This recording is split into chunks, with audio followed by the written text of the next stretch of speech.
قرآن مجید میں جوج اور ماجوج کا ذکر آتا ہے، تو میں نے آپ سے پوچھنا تھا اس کا مطلب کیا ہے کہ قرآن مجید اس استعمال سے کیا کہنا چاہتا ہے، کیونکہ میں نے پڑھا ہے کہ آج کے جو زمانے کے بارے میں بھی جو کرائسس آ رہے ہیں اصل اور جو چیز اس کی یہی ہے کہ جو شرک ہے اور دجل ہے اور چیزیں، اس لیے آنسو نے فرمایا تھا کہ جو سورہ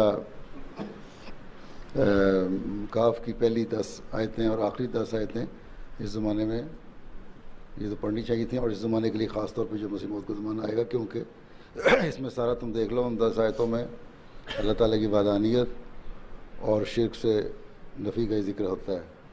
اور یہ سائنسدان یا ایسی حکومتیں یا وہ لوگ جو اسلام کو ختم کرنے کے لیے ہیں، وہ سب وہ لوگ ہیں جو شرک پرستی کر رہے ہیں. بت پرستی اگر نہیں کر رہے تو حضرت عیسیٰ کو شرک کو خدا کے مقابلے پہ کھڑا کر کے شرک کرتے ہیں. تو یہ لوگ یہی ہیں. جو دجال ہے، حدیثوں میں دجال کا ذکر آتا ہے. دجل سے، فریب سے اسلام کو، خدا تعالیٰ کی ذات پہ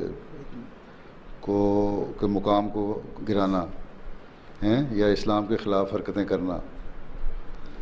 تو یہی چیزیں ہیں. اس لیے ہے کہ تم لوگ اس زمانے میں یہ دجل اور فریب اور سائنس اور ترقی یہ سب کچھ زیادہ ہو جائے گا. اس میں رہتے ہوئے تم لوگوں نے زیادہ سے زیادہ خدا تعالیٰ کے قریب جانا ہے، اللہ تعالیٰ کا قرب حاصل کرنا ہے، دین کا علم حاصل کرنا ہے، اور پھر اسلام کی تعلیم کو واضح کرنا ہے، خدا تعالیٰ کی وحدانیت کو دنیا پہ قائم کرنا ہے. جزاک اللہ.